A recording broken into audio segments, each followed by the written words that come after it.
정한 시간이 되었습니다. 주일 아침 2부 예배를 하나님 앞에 올려드리겠습니다. 묵상 기도하십니다.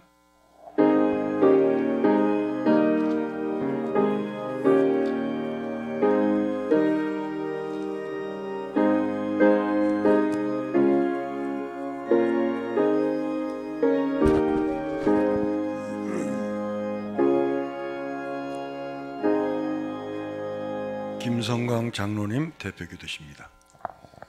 하나님 감사합니다. 이 좋은 계절, 이 땅을 이처럼 아름답고 살기 좋은 계절로 허락하신 하나님, 사람이 무엇이간데, 아니 우리가 무엇이간데 이처럼 만물을 다스리게 하시고 충만케 하셨는지요.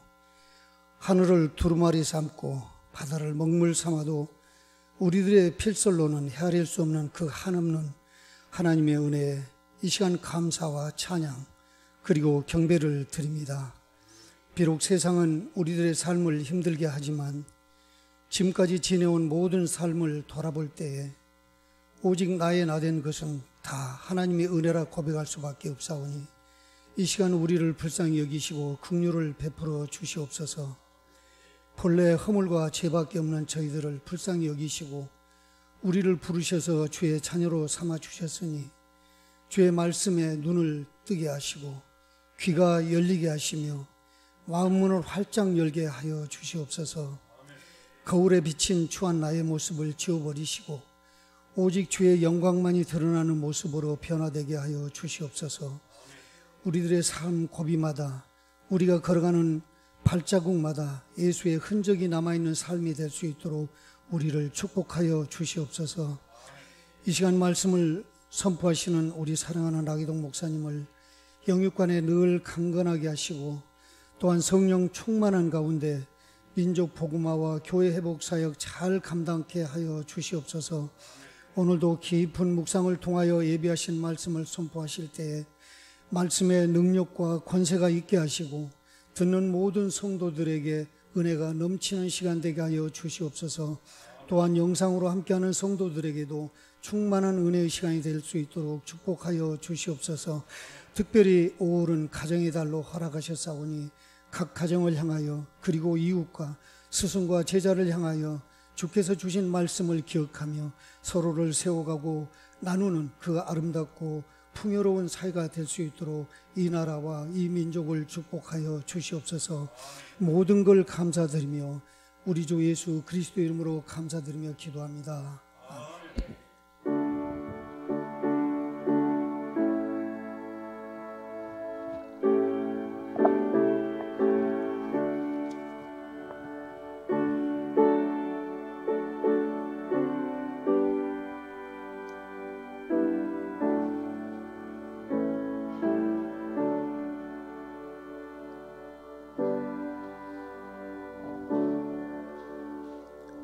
성경 봉독입니다. 오순절날이 이미 이름에 그들이 다 같이 한 곳에 모였더니 호련히 하늘로부터 급하고 강한 바람 같은 소리가 있어 그들이 앉은 온 집에 가득하며 마치 불의 혀처럼 갈라지는 것들이 그들에게 보여 각 사람 위에 하나씩 임하여 있더니 그들이 다 성령의 충만함을 받고 성령이 말하게 하심을 따라 다른 언어들로 말하기를 시작하니라. 아멘. 오늘은 사도행전 강의 8번째 시간으로 오순절 성령 강림의 의미를 구약의 절기와 또 오순절과의 관계를 통해서 말씀을 묵상하고자 합니다. 특별히 오순절에 성령이 임한 이유는 무엇을 하시고자 성령이 임하셨는가 하는 거예요. 우리는 이제 부흥회 때도 자 여러분 오순절 성령 강림의 은혜, 은사, 방언 받기 위해서 기도합시다 그러죠. 근데 그건 나쁘진 건 아니에요. 그러나 왜 오순절에 성령이 임하셨는가? 그것을 오순절이란 이 절기를 모르면 이것이 해석이 안 돼요. 그러면 오순절을 절기를 알기 위해서는 이스라엘 백성들이 지키는 3대 절기가 있어요. 첫째는 여러분 잘 아는 유월절입니다. 유월절. 그리고 오순절이 있고, 그리고 마무리에 추수하고 저장하는 초막절이 있어요. 초막절이. 그걸 다른 말로 하면 수장절이라고 해요. 그래서 오순절 성령 강림의 의미를 알기 위해서는 유월절을 알아야 되고, 그리고 이 유월절로 시작되는 오순절의 의미를 알아야 되고, 그리고 모든 곡식을 거둬들이는 수장절의 의미를 알 때 이 사도행전 2장은 우리가 물 받읍시다, 은혜 받읍시다, 주여, 이런 식으로 몰고 가지는 않게 된다는 거죠. 그러면 첫째, 이런 절기를 왜 지키는가 하는 거예요. 3대 절기, 유월절, 오순절, 수장절. 죄송하지만 마음으로 따라합시다. 유월절. 마음으로 하라니까요. 오순절, 수장절. 이 절기를 왜 지키는가? 첫째는 여러분, 유월절은 여러분 잘 알다시피 이스라엘의 해방을 기념하는 절기죠. 이스라엘 백성들이 애굽에서 구원받을 때를 기념하는 절기인데, 그 결정적인 것은 여러분이 잘 알다시피 마지막 재앙, 애굽에 있는 모든 장자들을 죽이잖아요. 근데 어떤 사람만 사냐면, 양을 잡아서 그 피를 바른 사람만은, 그 피를 바른 가정은 그 피를 보고 넘어가는 거예요. 그래서 유월이에요. 피를 보고 넘어간다. 그래서 유월이라 그래요.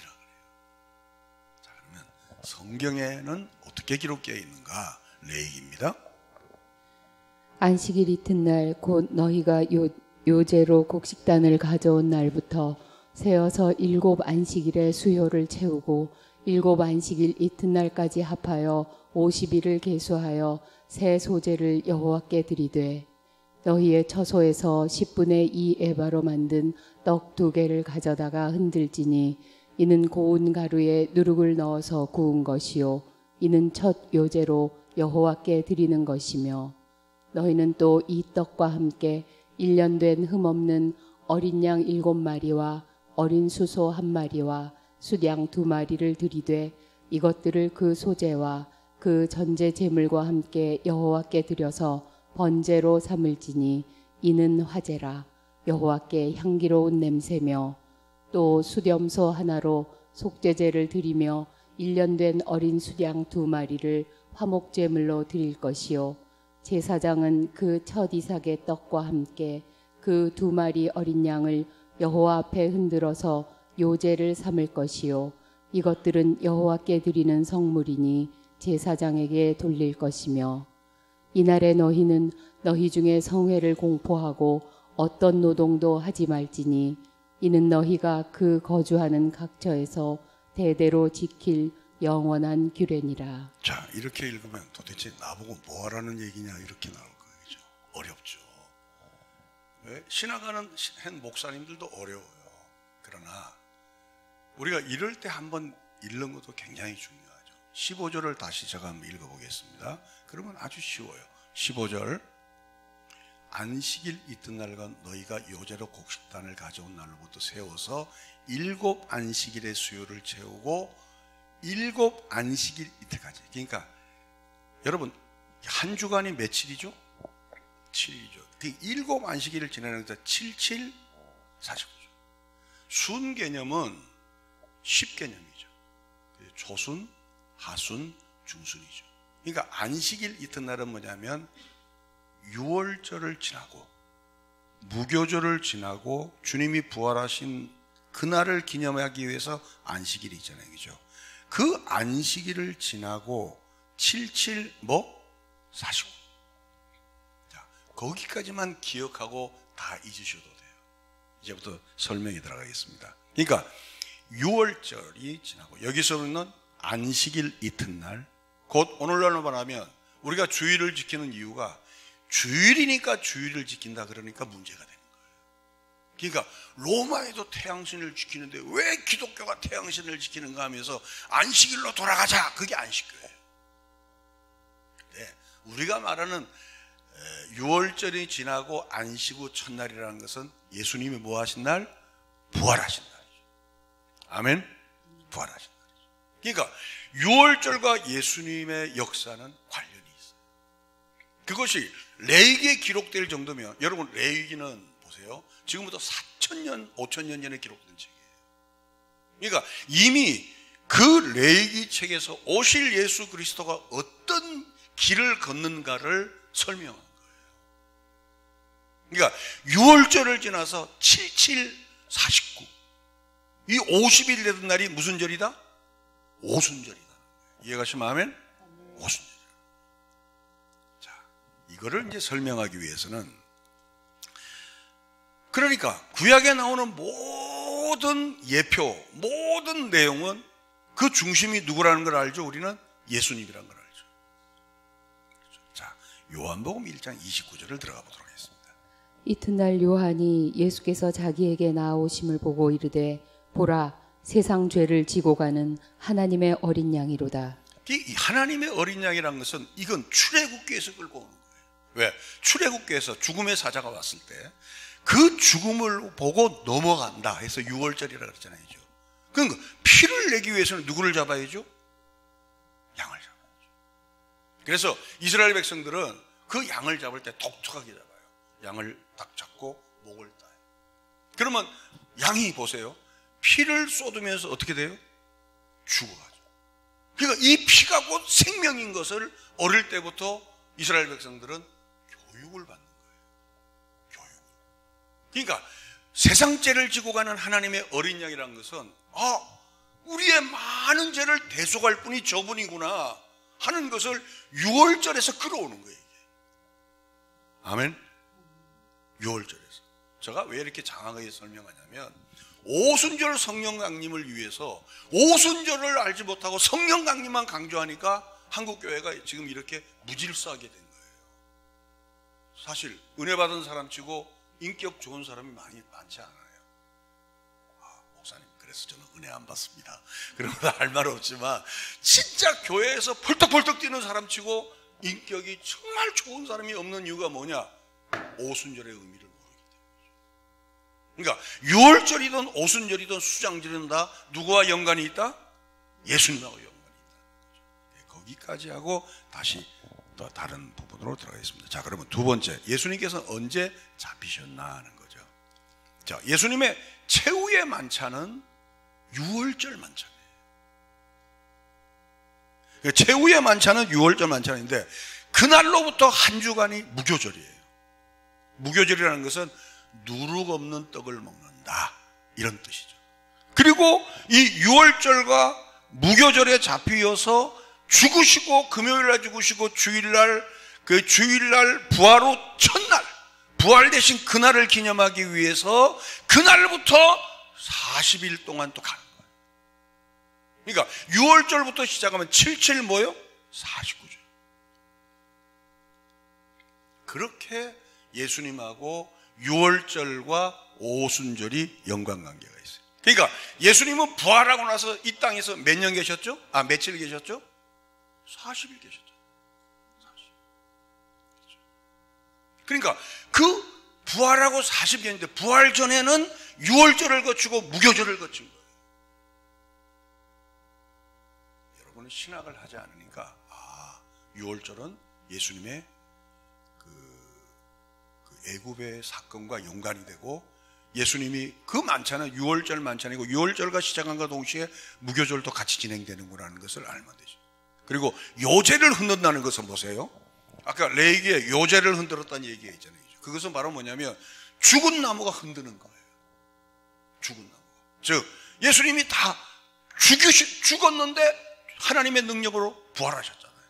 그거를 요제라 그래요. 요제라. 자, 그럼 여기까지 하시고 40일 지상에 계시다가 그리고 전혀 기도하잖아요. 그리고 며칠 뒤에 성령이 임하죠? 10일 뒤에 임하죠. 그래서 40일 플러스 10 하면 뭐가 되는 거예요? 50일이. 다시 설명할게요. 어렵지 않아요. 여러분 어렵다고 생각하면 어렵지만 절대 어렵지 않아요. 자, 6월절이 시작되면서 무교절이 시작되죠. 그렇죠? 그리고 예수님이 금요일날 돌아가신 것은 6월절 뭐라고요? 만찬이라 그랬죠. 그리고 3일 만에 부활하셨잖아요. 그죠? 부활 후 며칠 동안 이 땅에 계셨죠? 40일 계셨죠. 그리고 부활 승천하시고 며칠 만에 성령이 임했죠? 며칠 만에 임했어요? 10일. 그래서 50일, 7 안식일을 지난 이후에 성령이 임해요. 그 절기가 무슨 절기라고? 오순절이라고. 그러니까 오순절이라고 하는 것은 성령이 이 땅에 임하신 오순절이라는 것은 주님의 구속사역이 완전히 완성이 되었다는 증거예요. 할렐루야. 근데 우리가 이걸 은혜 받자, 은혜 받고 능력으로 나가자 하니까 사람들이 오순절 그러면 먼저 감성이 먼저 앞서는 거예요. 감정이. 자, 그러면 이제 오순절까지 설명했으니까 이제 나머지 절기는 무슨 절기죠? 수장절이 나머지. 자, 마지막 절기는 수장절인데, 수장절은 유대인들이 그 절기가 마지막 절기가 수장절인데도 7월 10일 날 대속죄일이 있어요. 그러니까 7월 10일 날 대속죄일이 지나고 7월 15일 날 곡식을 거두어 드려요. 그러니까 곡식을 거두어서 저장하는 절기를 무슨 절기라 그래요? 수장절기라 그런다. 그러니까 이미 곡식을 거두고 이스라엘 백성들은 그 은혜에 감사해서 광야에 나가서 초막을 짓고 일주일 동안 있어요. 그걸 무슨 절기라 그러죠? 초막절. 그래서 수장절과 초막절은 같은 개념으로 이해를 해요. 같은 개념. 다시요. 6월절은 피를 바르고 그 피를 보고 넘어가요. 그러니까 6월절이 시작되는 동시에 무슨 절기도 같이 시작된다? 무교절. 왜? 무교절이라는 것은 주님이 피로 내가 구원받았구나. 내 이 은혜를 감사하기 위해서 맛없는 빵을 먹어야지, 쓴 나물을 먹어야지 하는 절기가 무교절이죠. 그리고 금요일 날 주님이 돌아가시잖아요. 그걸 무슨 만찬이라 그런다? 6월절 만찬이라. 그리고 3일 만에 부활하시잖아요. 요제를 흔들죠. 죽은 나무가 흔들리는 거야. 살아난 거야. 그날이 뭐라고요? 부활절이에요. 오늘 우리가 지키는 근거가 부활절, 부활 후 첫날을 안식일을 지키는 거예요. 아멘. 자, 그러면 그때부터 며칠간 주님은 이 땅에 계셨어요? 부활하고 40일 계셨어요. 40일. 그러다가 하늘로 올라가시고 며칠 만에 성령이 강림했어요? 10일 만에. 그래서 40일 플러스 10은 50이다. 그래서 7, 49 개념으로 해서 오순절이라 그런다. 이제 이해됐습니까? 이거 이해 안 되면 부활교로 가셔야 돼요. 부활교로 가셔야 돼요. 자, 그러면 7월 10일 날 대속죄일이 지나고 7월 15일까지 모든 곡식을 저장고에 드리는 절기를 뭐라 그런다? 수장절. 모든 곡식을 그때는 다 거둬드려요. 다 거둬드리고, 그리고 나서 그 은혜가 감사해서 또 나가서 초막을 짓고, 이 모든 것은 하나님의 은혜입니다라고 찬양하는 절기가 뭐라고요? 초막절. 이게 레위기 전체 내용이에요. 이제 이러고 나서 여러분 댁에 가서 레위기를 읽어보시면 재밌어요. 근데 지금부터 설명하는 걸 읽으면 더 재밌어요. 왜? 6월절이나 오순절이나 수장절은 그리스도의 구원과 다 연관이 있어요. 지금부터 풀어보도록 하겠습니다. 자, 그러면 오늘은 우리에게 남은 절기라면 이제는 오순절이 이미 임했잖아요. 이제는 우리에게 남은 절기는 뭐죠? 수장절밖에 안 남았죠. 그러니까 주님이 교회란 공동체를 통해, 이 교회는 이 벽돌교회를 이야기하는 거 아니에요. 주님의 그리스도 안에 모든 피 묻은 백성을 구원하기 위해서 남은 절기가 뭐라고요? 수장절. 오늘날로 말하면 재림이에요. 그게 재림이에요. 그러니까 모든 곡식을 거둬들이되 알곡과 가라지를 분리하는 거예요. 왜? 좋은 곡식만 들어가야 되니까.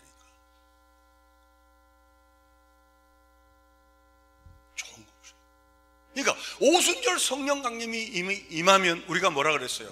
뭐가 임했다 그랬죠? 종말이 임했다 그랬죠. 왜? 믿는 자는 심판을 받지 않고 믿지 않는 자는 심판을 받는 절기가 예수님이잖아요. 근데 그것을 확실하게 확정짓는 데가 언제냐면 수장절 주님이 다시 오신다.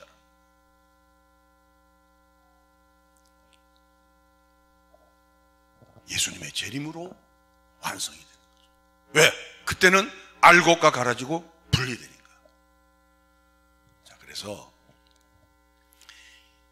이 오순절을 바라볼 때는 이미 시작된 종말임을 알아야 됩니다. 두 번째, 이미 시작된 마지막 날. 그러니까 종말을 어떻게 하는가? 누가 임함으로? 성령이 임함으로. 우리가 생각하는 종말은 막 비행기가 타고 가다가 비행기가 격추당하고 배를 타고 가다가 배가 막 어디 막 함몰되고 이런 걸 자꾸 하는데 그게 아니고 성경이 말하는 종말은 이미 시작된 already not yet 이미 시작된 종말은 오순절 성령 강림으로 이미 시작이 됐다. 그리고 실질적으로 우리는 두 나라에 살잖아요. 하나는 하늘의 시민권과 이 땅의 시민권을 가지고 사는데 이것을 산자와 죽은 자를 저리로서 구분하는 날이 언제라고요? 수장절. 아멘. 자, 우리가 믿음이 그 정도는 아닐지라도 걸어가는 로드맵은 알아야 되잖아요. 지금 내가 어디쯤 가고 있는가는 아셔야 되잖아요. 그럴 때 지금 내가 이제는 이미 시작된 종말을 통해서 오순절 임하고 이제 우리가 남은 것은 수장절밖에 없구나. 그러면 우리의 신앙의 자세가 달라지고 우리가 어떤 마음으로 신앙생활을 해야 될 근간이 생기게 되잖아요. 근데 만약에 이걸 오순절 불로로 해버리게 되면 성경이 우리에게 오순절 강림의 의미를 우리 마음대로 자기적으로 알레고릭하게 해석해서 내 위주로 해석하는 꼴이 되어버린다.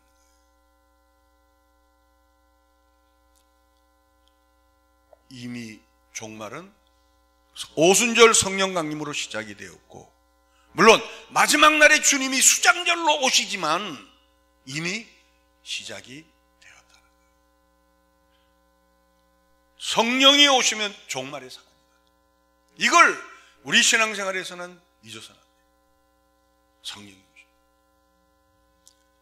그래서 베드로가 요엘서를 인용하면서 말세에 내가 하나님의 영을 부어준다, 꿈을 준다, 예언을 준다, 환상을 준다. 다음 주 설교에 꿈과 예언과 환상은 이 시대에 우리에게 주는 의미가 뭐냐는 다음 주일 설교에. 그러므로 베드로가 요엘서를 인용해서 여러분 요엘도 지금부터 말하면 약 한 4,000년 전 책이에요. 그 베드로가 2,000년 전에 그 요엘서를 인용하면서 성령이 임하는 걸 보고 말세라고 합니다. 말세라. 왜? 성령이 임하는 거. 하나님의 영이 임하는 걸 보고 말세라.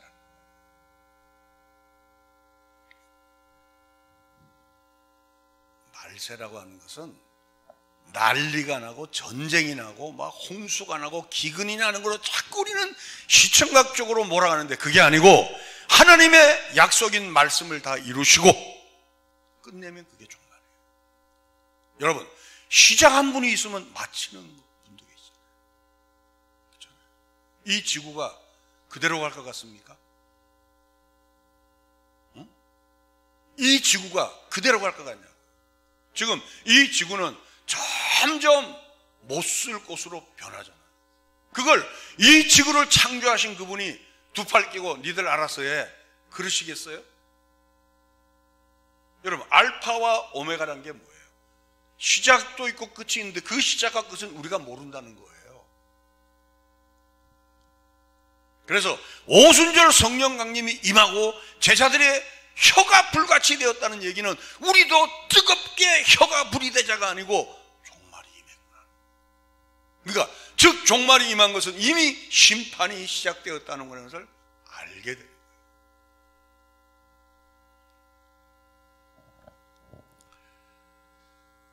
그러면 이제 오늘 말씀의 정리를 통해서 성령의 강림하심으로 무엇을 하시려고 성령이 강림하시는가를 설명하고 말씀을 정리하도록 하겠습니다. 성령이 임하니까 급하고 강한 바람 소리 같은 불의 혀 같은 것이 나타났다. 불의 혀다고 그런 것이 아니고 불의 혀 같은 것이다 그랬어. 같은 것이다. 참고로 우리가 오순절 성령 강림하면 자꾸 방언을 이야기하잖아요. 그죠? 근데 그 사도행전 2장 방언과 고린도 방언은 틀리다고 제가 여러분에게 말씀드렸죠.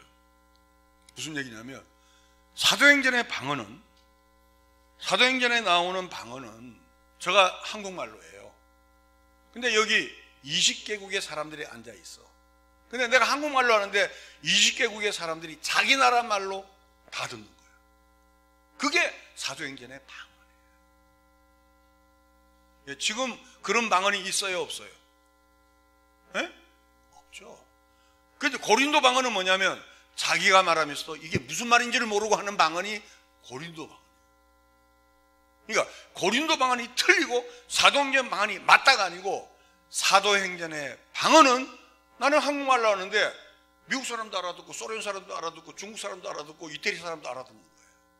그러니까 사람들이 놀래잖아. 야, 너 갈릴리 사람 아니냐? 갈릴리 사람이 무슨 말이냐면 옛날에, 그러니까 우리나라로 말하면 뭐 지금은 삼계동 비쌉니다. 지금은 죄송합니다. 여기 옛날 어느 분이 그러더라고. 삼계동이 목사님 지금 아파트가 얼마나 비싼지 알고. 옛날에는 그 뭐 마누라 없이는 살아도 뭐가 없이는 못 사는 것이 라계동 아닙니까? 그 상계동 그러면 옛날에는 가난의 표시였잖아요. 저 갈릴리 촌놈들이 왜 그러냐는 얘기가 무식한 저들이 막 외국 사람들이 다 듣게 하니까 깜짝 놀란 거예요. 그거를 사도행전 방언이라 그래요. 근데 고린도 방언은 내가 뭔가 혀가 꼬이고 방언 기도를 하긴 하는데 나도 모르고 남도 모르는 거예요. 그게 이제 고린도 방언의, 물론 통변하는 사람도 있어요. 자기가 방언하고 자기가 통변하는 사람도 있는데 그건 뭐 특별하게 몇 분에게 있는 거죠. 그러니까 우리가 방언 기도를 하지 마라 이게 아니고, 방언 기도를 하더라도 이거는 사도행전 방언하고는 다른 유형의 방언이구나 하는 것을 아시면 되죠. 여러분, 불이 혀 같다는 것은 항상 구약에 보면 불이라는 것은 호렙산 떨기나무에 불이 붙었다, 하나님의 임재를 이야기해요. 그러니까 성령 강림, 오순절 성령 강림이 임하면 그 자리에 하나님의 임재가 나타났다는 그런 뜻이에요. 자, 한번 찾아볼게요. 사도행전 2장 33절입니다. 그가 하나님께서 정하신 뜻과 미리 하신 대로 내준 바 되었거늘 너희가 법 없는 자들의 손을 빌려 못 박아 죽였으나. 잠깐만요. 사도행전 2장 33절입니다. 33절 없습니까? 제가 한번 33절 한번 읽어보실까요? 네. 네. 제가 읽어볼게요. 우리 같이 한번 읽읍시다. 자, 찾아보세요. 예, 됐습니다. 권사님. 하나님이 오른손으로 예수를 높이심에 그가 약속하신 성령을 아버지께 받아서 너희가 보고 듣는 이것을 부어 주셨느니라. 자, 여기에 모든 그 유월절과 오순절과 수장절의 뜻이 다 들어가 있어요. 하나님이 오른손으로 예수를 높였다. 자, 사람들은 실어 버림받은 예수잖아요. 사람들은 저거 미친놈이라. 왜? 지가 스스로 메시아라 그러니까. 그러니까 사람들이 실어 버림받아서 나중에 죽기까지 버렸잖아요. 그런 정죄한 예수를 하나님은 높이 들어서 주와 그리스도가 되게 하셨어요. 근데 그것만이 아니고 그가 약속하신 성령을 아버지께 받아서 이제는 너희 보고 듣는 이것을 부어준다. 즉 이제는 예수 그리스도가 성령으로 이 땅에 오셨지만 그러나 그는 육체를 입고 오셨잖아요. 그러니까 제한적인 사역을 이제는 그리스도가 구속의 완성을 하고 그 완성의 확정으로 성령을 부어주시니 이제는 누구든지 주를 믿는 자는 구원을 받는다는 거예요. 할렐루야. 그러니까 사역이 달라집니다.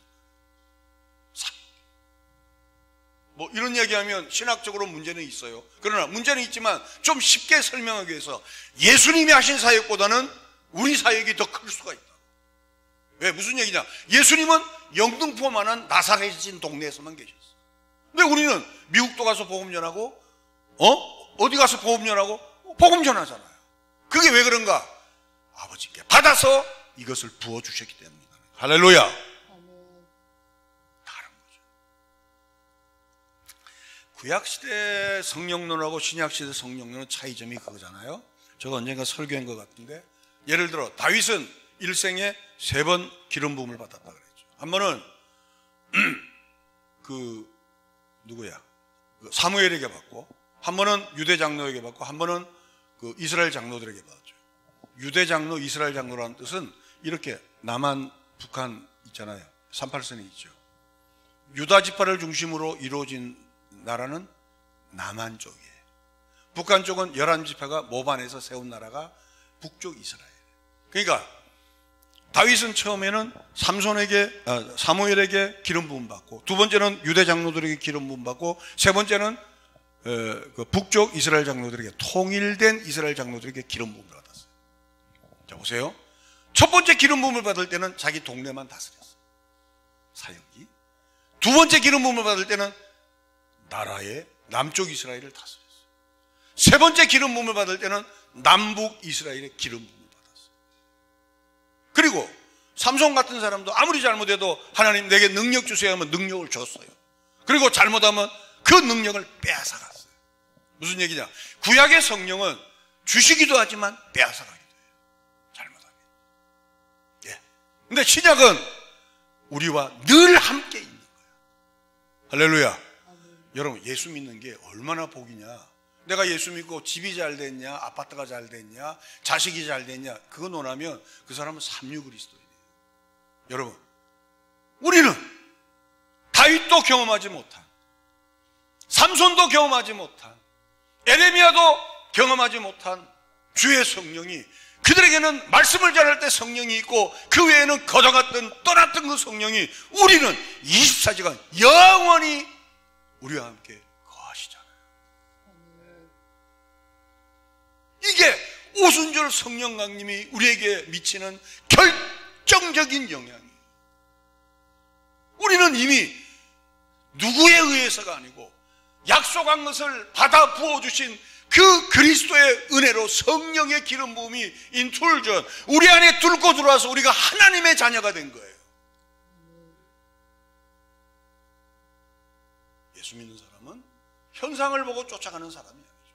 예수 믿는 사람은 하나님의 말씀을 따라가는 자지 그 말씀에 의해서 투영된 그 무엇을 믿는 자가 아니라는 거예요. 그래서 저는 간증을 주의하는 거예요. 간증은 객관성이 있는 것이 아니고 주관적인 거예요.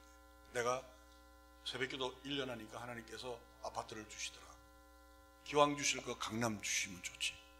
예. 그럴 수도 있어요. 근데 그걸 보편성과 객관성을 따진다면 기독교는 싸구려가 돼요. 그건 아니에요. 그러니까 우리에게 가장 큰 하도는 뭐냐? 구약에 어느 왕도 누리지 못한 포레버 영원한 성령이 우리에게 지금 있는 거예요. 할렐루야. 아멘. 그게 오순절 성령 강림의 의미예요. 자, 그럼 성경을 몇 가지 더 보겠습니다. 요한복음 14장 1절 4절입니다. 너희는 마음에 근심하지 말라. 하나님을 믿으니 또 나를 믿으라. 내 아버지 집에 거할 곳이 많도다. 그렇지 않으면 너희에게 일렀으리라. 내가 너희를 위하여 거처를 예비하러 가노니 가서 너희를 위하여 거처를 예비하면 내가 다시 와서 너희를 내게로 영접하여 나 있는 곳에 너희도 있게 하리라. 내가 어디로 가는지 그 길을 너희가 아느니라. 자, 이 얘기는 14장 1절을 다시 보세요. 너희는 마음에 근심하지 말라. 하나님을 믿으니 또 나를 믿어라. 이렇게 말씀할 때는 주님이 승천하시기 얼마 전이에요. 그러니까 성령 강림이 임하기 얼마 전이죠.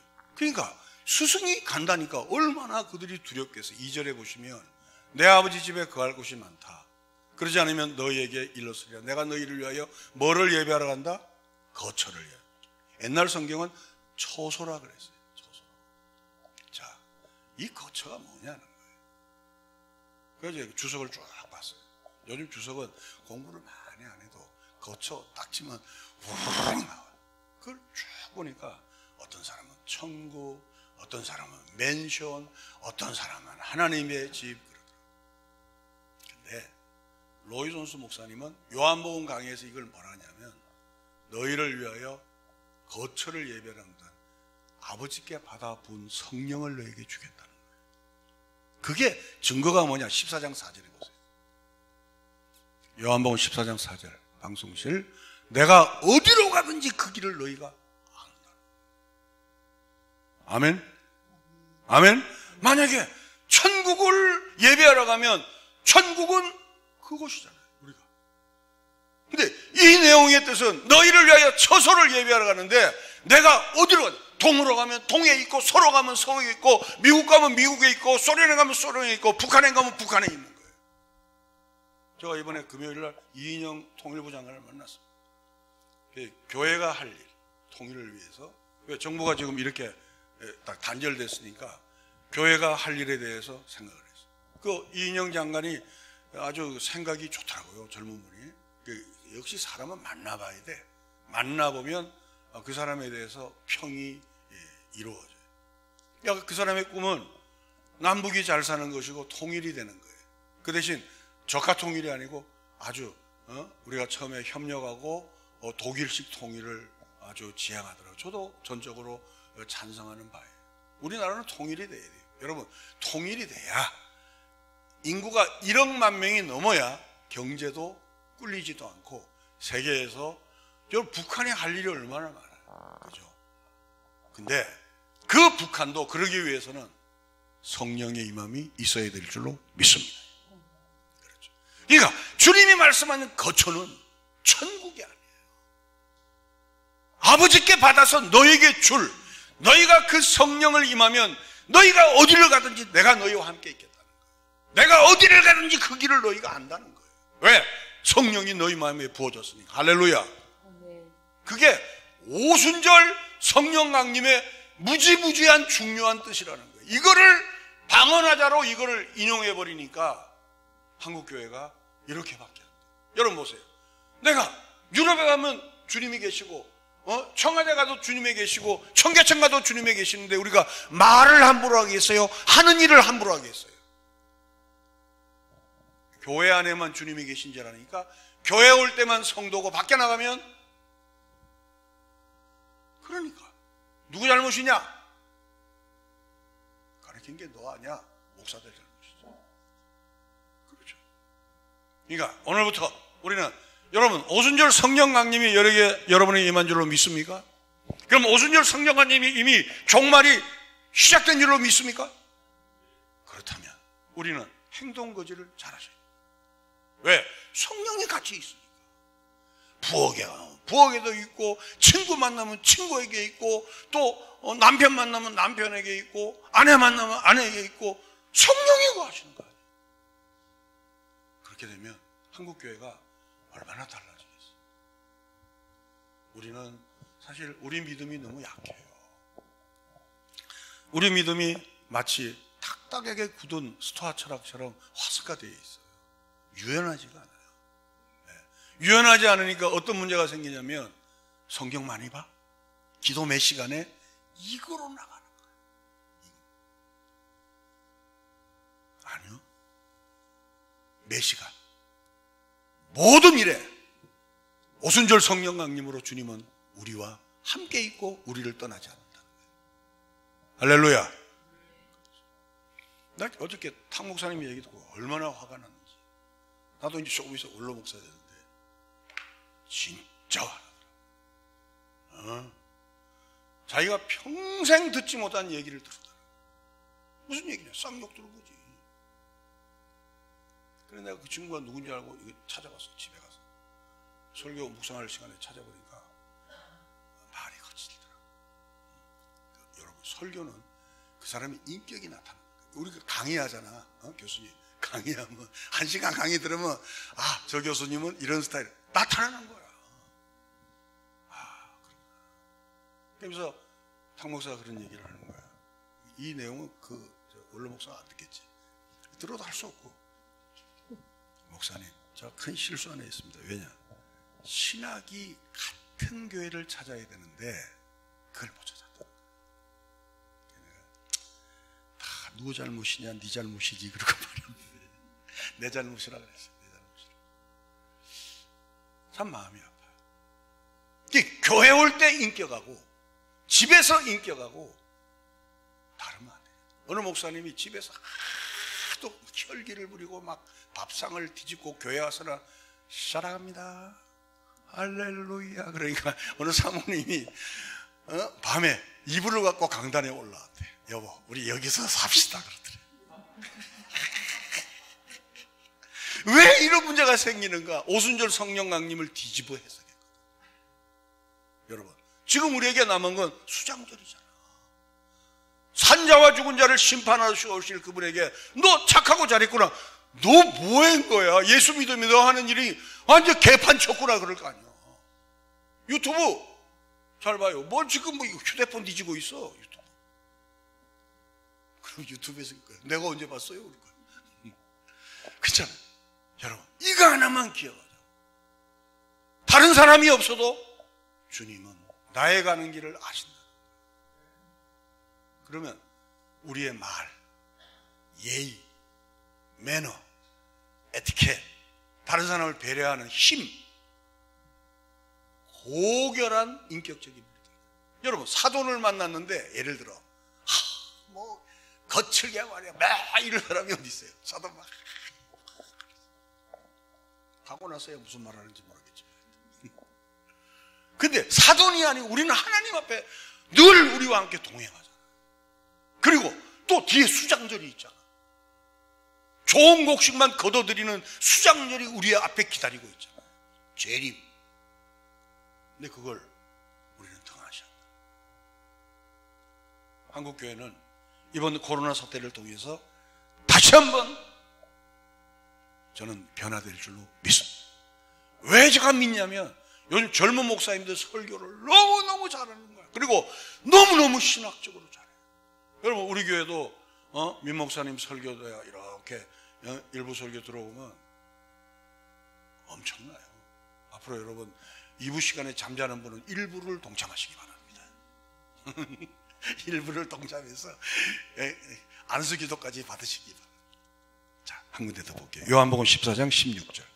내가 아버지께 구하겠으니 그가 또 다른 보혜사를 너희에게 주사 영원토록 너희와 함께 있게 하리니. 그러니까 이 처소는 뭐를 얘기한다? 보혜사 성령을 얘기한다. 왜? 보혜사 성령을 주신 목적이 너희와 항상 함께해서 너희를 수장절, 그 재림의 수장절로 인도하기 위해서다. 믿습니까? 네. 자, 그러면 오늘 내가 구원받은지 안 받은지 아는 시금서, 이건 100%가 아니에요. 내가 교회 따로, 성령의 은혜 따로, 재림을 전혀 생각하지 않고 사는 것 따로, 그러면 나의 구원을 다시 한번 확증하시기 바랍니다. 저는 목사로서 직무유기는 할 수 없잖아요. 그렇죠? 그러니까 지금은 늦지 않아요.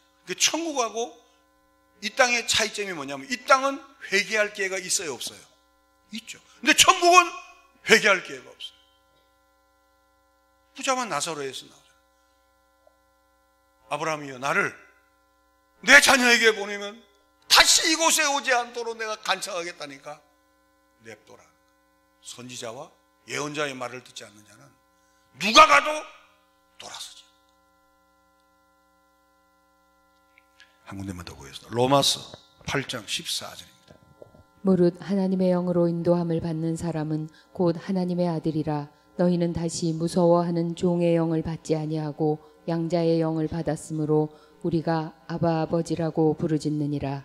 성령이 친히 우리의 영과 더불어 우리가 하나님의 자녀인 것을 증언하시나니, 자녀이면 또한 상속자 곧 하나님의 상속자요 그리스도와 함께한 상속자니, 우리가 그와 함께 영광을 받기 위하여 고난도 함께 받아야 할 것이니라. 자, 여기 16절에 보면 성령이 친히 우리의 영과 더불어 우리가 하나님의 자녀인 것을 증언하는 거예요. 그러니까 오순절 성령 강림이 임한 자는 수장절로 가기 위한 가정에 있는 자는, 종말에서 알곡이 되고자 하는 자는 이미 우리 삶을 통하여 증언할 수밖에 없다.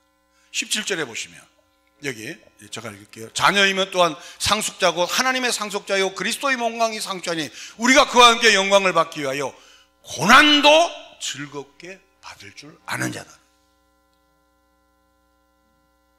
결론입니다. 우리는 하나님을 아바 아버지라 부를 수 있는 놀라운 신분으로 거듭났어요. 어떻게? 성령의 오순절 성령 강림으로. 이제 우리가 해야 될 일이 뭐냐면 수장절에 들어갈 준비를 하는 거예요. 그래서 유대인들은 유월절, 오순절, 수장절 이 그렇게 중요하게 큰 절기로 여겨요. 그때는 마치 우리가 구정 때 한 주간 쉬듯이 이스라엘 백성들은 한 주간 전체가 올수동이에요. 왜? 그보다 더 중요한 게 없어요. 그러니 우리가 이제는 이 은혜를 받은 우리로서 내게 오는 물질의 고난이든 영적인 고난이든 교회 때문에 오든 개인 때문에 오든 이 고난도 넉넉히 이겨서 저와 여러분이 앞으로 그 나라에 가는 은혜가 있게 되길 바랍니다. 하나만 성경을 찾아보고 말씀을 정리하겠습니다. 에베소서 2장을 바라고 합시다. 에베소서 너희는 2장. 사도들과 선지자들의 터 위에 세우심을 입은 자라. 그리스도 예수께서 친히 모퉁이 돌이 되셨느니라. 그의 안에서 건물마다 서로 연결하여 주 안에서 성전이 되어가고 너희도 성령 안에서 하나님의 거하실 처소가 되기 위하여 그리스도 예수 안에서 함께 지어져 가느니라. 여기 21절 22절은 그의 안에서 건물마다 서로 연결하는 것은 성도와 성도를 건물로 봐요. 이것은 건물이 아니고 따라합시다. 예배당이라는 거죠. 그래서 너희도 성령 안에서 하나님의 거하실 처소가 되기 위하여 이제는 그리스도 예수 안에서 함께 지어져 간다. 결국은 모든 일이 이루어지는 게 성령 안에서 오순절 성령 강림으로 종말이 시작되고 그 종말에서 수장절로 가는 우리들은 하나님의 자녀로 지음을 받은 자이기 때문에 그 하나님이 나와 에브리데이 포레버 영원히 나와 함께 거하시기 때문에 그 열매가 나올 수밖에 없다. 안 나온다면 어떡하느냐? 뒤돌아서야 된다. 기도하겠습니다. 고마우신 아버지 하나님 감사합니다. 하나님을 아바 아버지라 부르는 신분과 지위를 성령을 통하여 알게 되었고 그 영광의 기업을 받기 위하여 때로는 고난이 오는 것도 두려워하지 않습니다. 지금 당하는 고난들은 장차 나타날 영광과 좋게 비교할 수 없는 것, 이것으로 위로를 얻고 힘을 받고 사는 성령의 사람들이 될 수 있도록 사랑하는 우리 동서울 성령교회 유튜브로 예배를 드리는 모든 성도들 머리 위에 오순절 성령 강림이 더 부어주시고 더 허락하여 주시옵소서.